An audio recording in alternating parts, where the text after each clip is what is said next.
네, 안녕하세요. 예스맨입니다. 여러분들의 구독과 좋아요로 이 채널이 유지되고 있습니다. 영상 속도는 1.5배를 추천드리는 바이고요. 이번에도 어떠한 소식이 나왔는지 같이 한번 내용을 보도록 하겠습니다.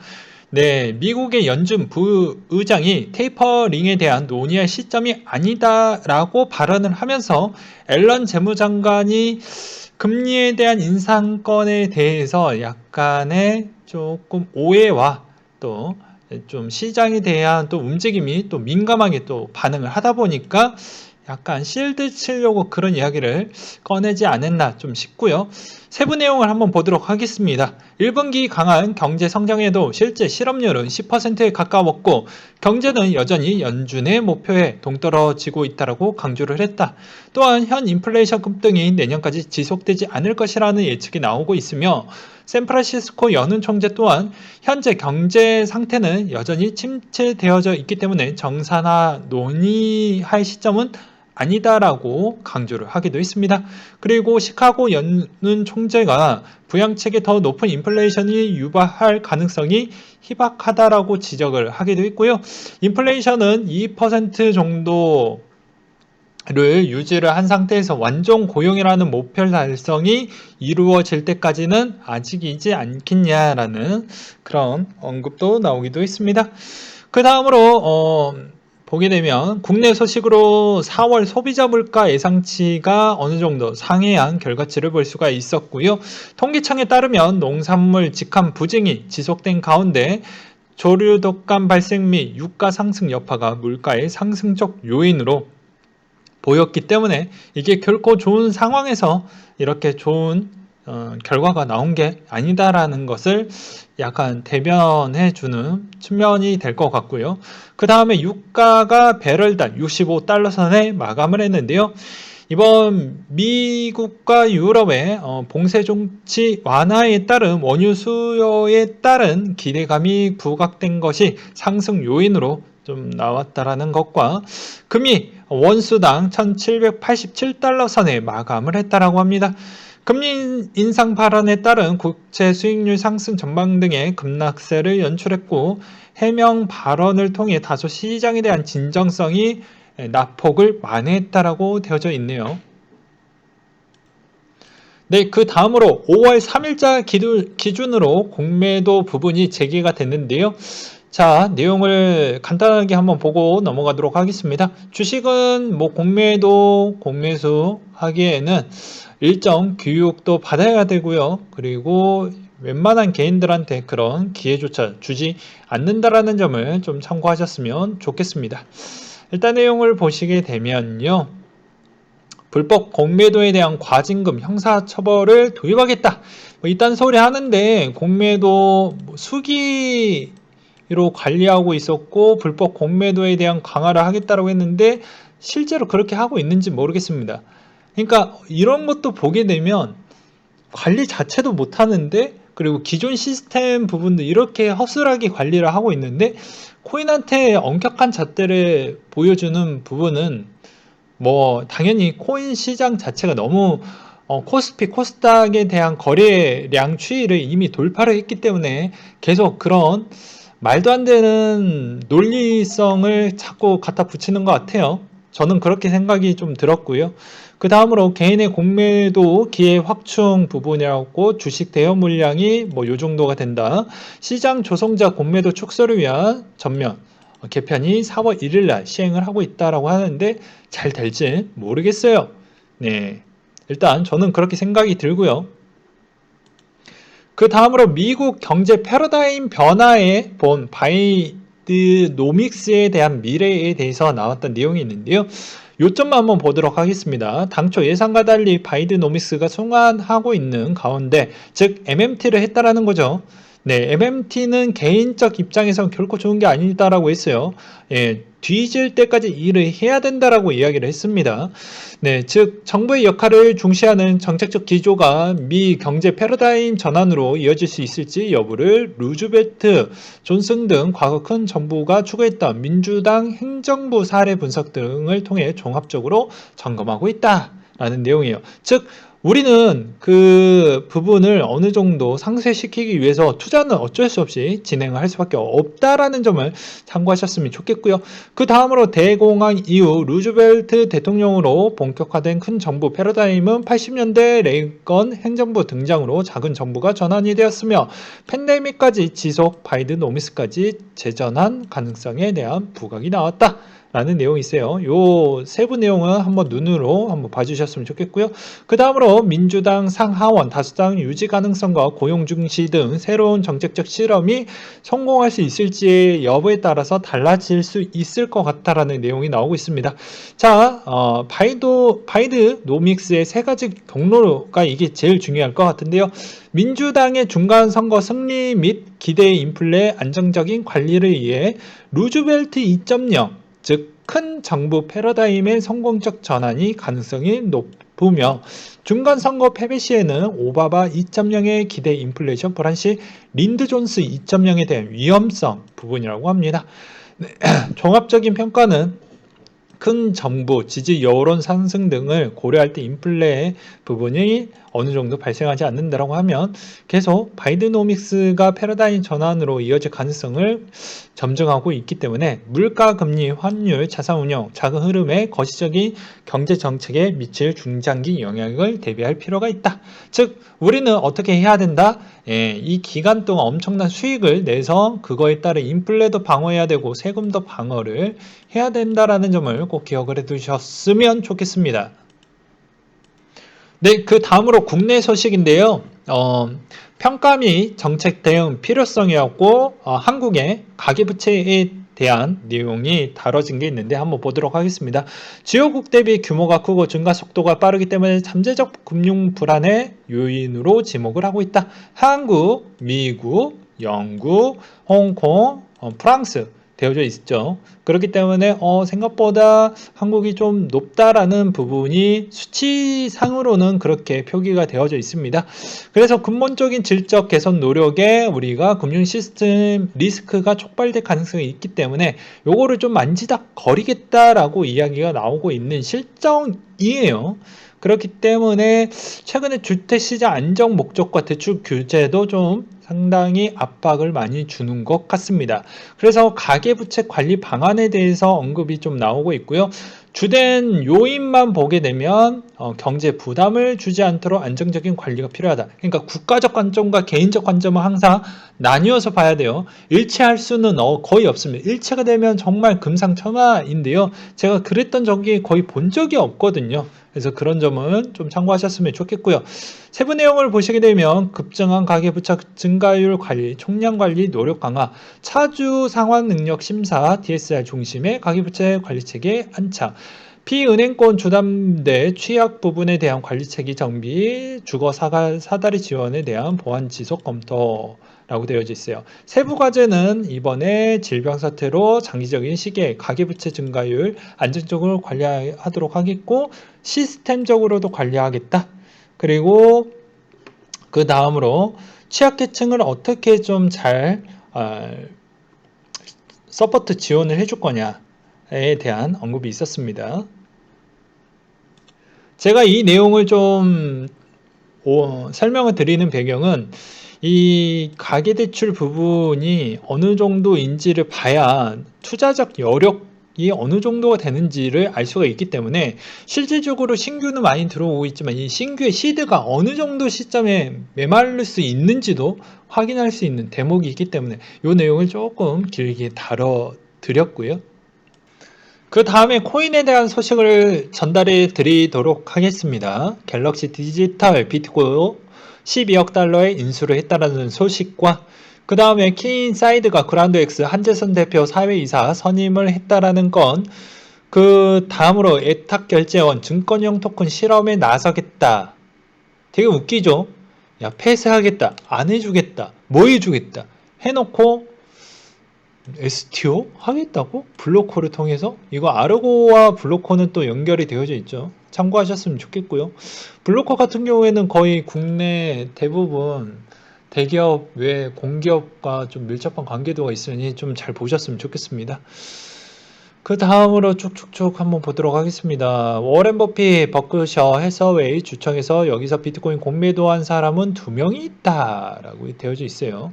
뭐 저번에도 이야기를 하기도 했지만 이제 버크셔 해서웨이 주청에서 그 다음 차기에 있는 인물을 이제 뽑고 있기 때문에 조만간에 워렌 버핏의 공식적인 부분은 곧 마무리가 될 것 같다라는 점을 미리 알려드리기도 했습니다.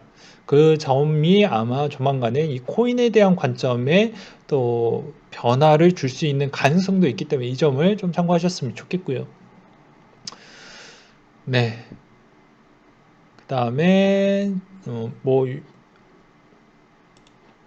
미국의 수백 개 소형은행 거기에서 비트코인 보유 거래 지원에 대한 전망이 나왔습니다. CNBC에서 나왔던 내용인데요. 해당 파트너십 수백 개 미국 은행의 개인 고객이 비트코인 보유할 거래할 수 있도록 될 수 있다고 보도가 나왔습니다. 근데 과거에 있던 내용을 한번 보도록 할까요?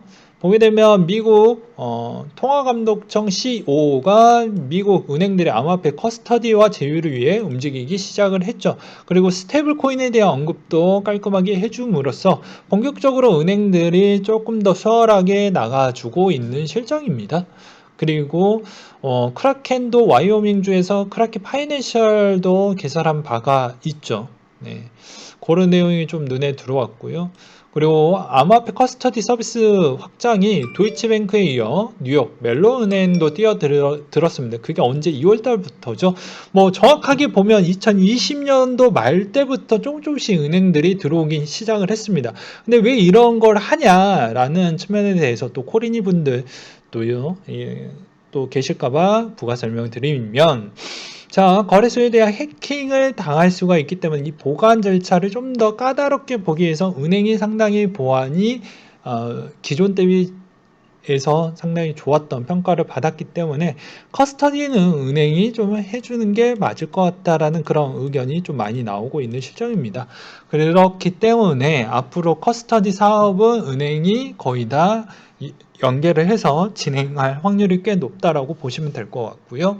그리고 은행은 어떻게 보면 지금의 변화되는 시점에서 먹을 게 없어지면 은행도 상당히 여러 가지 위축적인 부분, 리스크 부분에 대한 요인을 좀 줄여주고자 해서 그런 결정을 어떻게 보면 미 정부가 좀 인위적으로 생명을 불어 넣어준 게 아니겠냐라는 측면이 보이기도 했습니다. 이런 장치가 없었다라고 하면 먼 미래적으로 보았을 때 은행은 상당히 기존 시장 대비보다는 더욱더 위축이 되고 어떻게 보면 가맹점이나 대리점, 그러니까 지점들이 점차 폐쇄 부분이 더 가속화가 더 빨라지겠죠. 그렇게 볼 필요성이 있거니와요. 그리고 그 다음으로 보게 되면 바하마 중앙은행 올 여름 CBDC 보급 가속화라고 나왔습니다. 올 여름 샌드 달러 보급에 박차를 가할 것이다 라고 나왔어요. 그리고 다시 뒤로 백해서 이야기를 하게 되면 수백 개 소형 은행들이 비트코인 보유 거래 지원 전망이라고 했는데 이 말이 이분이 얘기했던 부분은 일치 안 맞죠. 그럼 미국이 지금 거의 기축통화인데 기축통화 부분에 있어서 행동이 그렇죠. 한국이 뭐 기초통화도 아니고 뭐도 아닌데 미국이 저런 행동을 하는 것에 있어서 뭐 또라이입니까? 아니죠. 네. 다시 한번 20만 명이 넘을 때까지 저는 이 캠페인을 지속적으로 할 것입니다. 그 다음에 대한 내용을 한번 보도록 하겠습니다. 리서치 암호화폐 시장 규모 2027년도 18억 달러까지 성장 전망이 보인다라는 내용과 페이팔 CEO가 암호화폐 회사 핵심 성장 엔진이 보여진다라는 내용으로 1분기에 대한 실적이 괜찮게 나왔다라는 내용이 나왔습니다. 당연하죠. 뭐 스퀘어도 까보니까 좋았다. 뭐 페이팔도 말할 필요가 없죠. 요새 비트코인이 그리고 가격이 또는 거래량이 다 증명을 해주지 않습니까? 굳이 그렇게 길게 설명을 안 하도록 하겠습니다. 매출만 보고 갈게요. 1분기 매출액은 6조 7,930억 원이 나왔고 31% 증가한 수치였습니다. 순이익 추이를 보게 되면 올해 10억 달러로 10배 폭증했다라고 합니다. 그리고 사용자 수 추이가 3억 9,200만 명에 달한다라고 되어져 있어요. 네, 요 정도까지만 이야기하도록 하겠습니다. 그리고 신규 사용자 수는 1,450만 명이 늘어났다고 하네요. 그리고 캐나다 KFC가 도지코인 결제 지원 농남이었다라는 소리가 나왔고요. 코인베이스 작년 하반기 정부기관 고객 정보 요청 건이 2,313건이다. 역시나 미국은 투자자 보호에 있어서 정말 열심히 조사하고 문제 있는 거 발굴하고 그런 쪽에 집중을 해주고 있습니다. 이분과 좀 다르죠. 네, 같은 금융권인데도 여전히 다릅니다. 그런 느낌이 좀 들고요. 30일간 124억 테더가 발행이 됐다라는 소식과 덩어리가 커지면 커질수록 테더에 대한 또 한 번에 대한 조사가 또 이루어질 수 있는 가능성은 배제할 수는 없습니다. 그 다음으로 여당 암호화폐 다단계 판매 시세 조정 처벌하는 가상자산법 발의를 하겠다라고 하는데요. 내용을 한번 보도록 하겠습니다. 이 내용 상당히 중요하니까 사업자는 반복 판매 법률에 대해서 위반하면 5년 이하의 징역 5천만 원 이하에 대한 벌금을 물겠다라는 내용과 매수 매도자에 대한 짜고 치는 거래 행위에 대해서 1년 이상의 유기징역 또는 위반 행위에 대한 손실액의 3배에서 5배에 대한 벌금을 부과하겠다.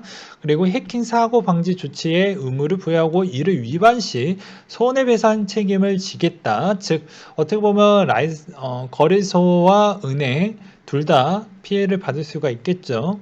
그 다음으로 투자자 가산자산 예치금 재산과 구분해 별도 예치하거나 보험계약, 피보상계약을 맺어야 된다. 그러니까 너희는 거래소에 대해서 여러 가지 해킹이나 이런 자산에 대한 손실률이 나올 수 있으니 보험상품 가입해라. 이 말의 의미는 보험회사가 거래소에 맞춤형 보험상품을 만들어라 라고 이야기하는 것과 같죠.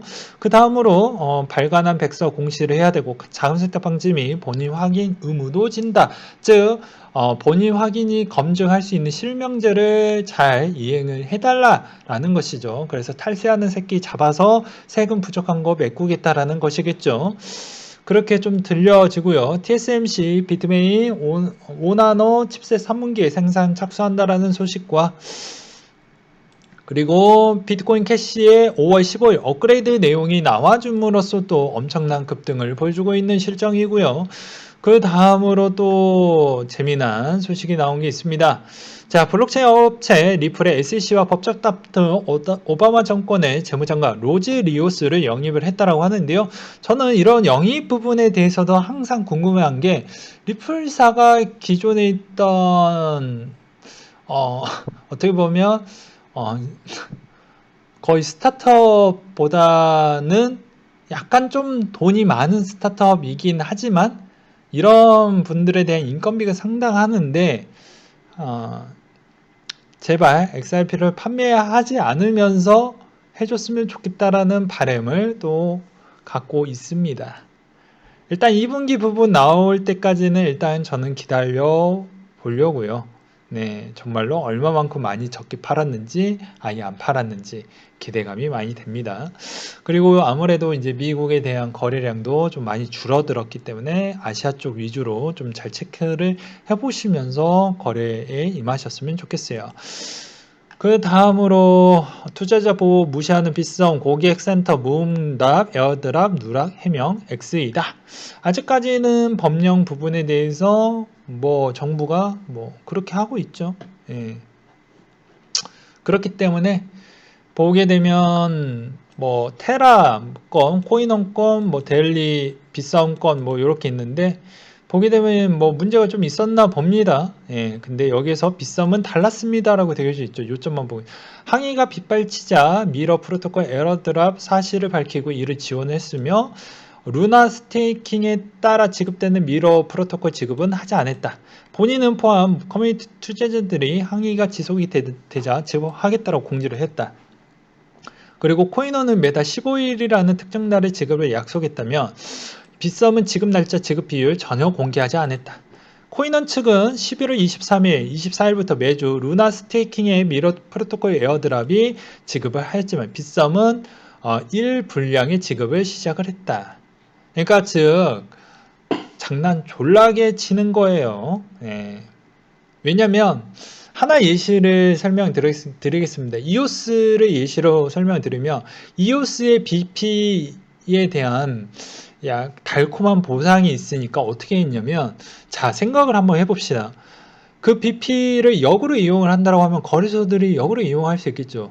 이오스를 갖고 있는 부분에 대해서 어떻게 보면 투자자 거를 임대했던 걸 인위적으로 써서 그렇게 또 다른 수익원을 창출을 해내지 않았습니까? 요 정도까지만 이야기를 하겠고요.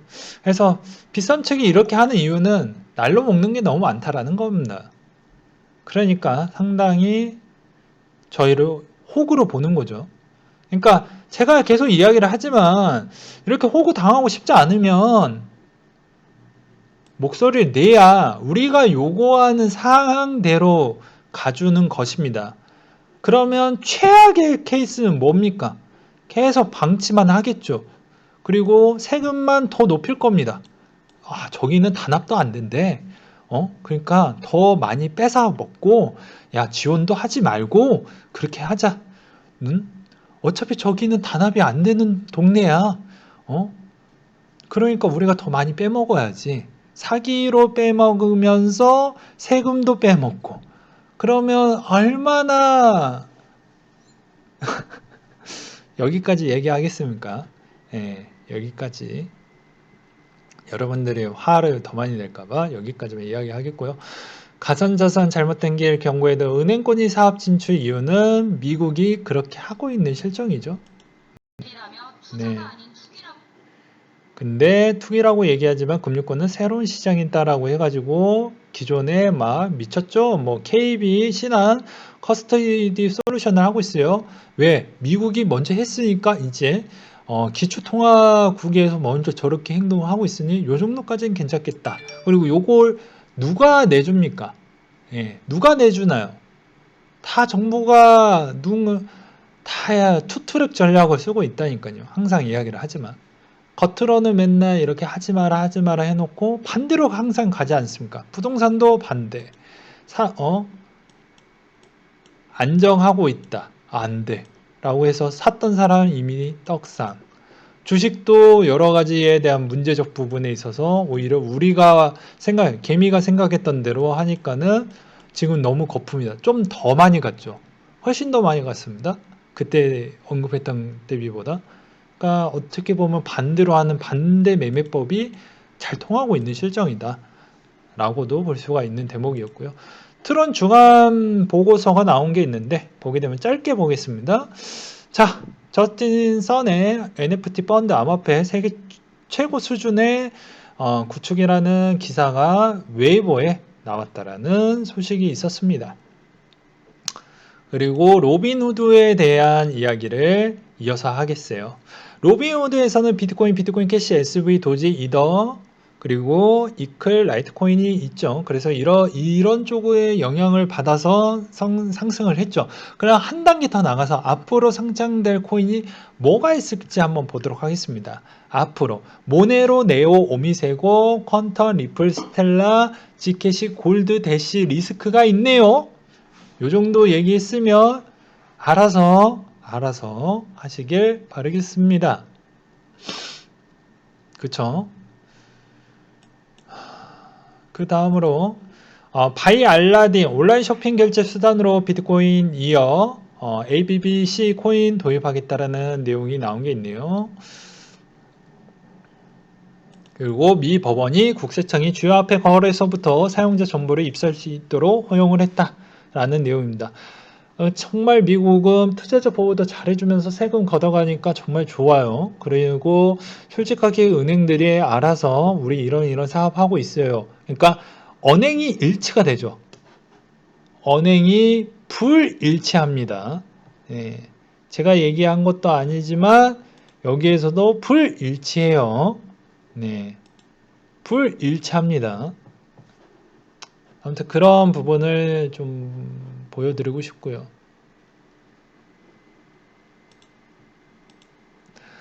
그 다음으로 마지막으로 비트의 도미넌스를 좀 보도록 하겠습니다.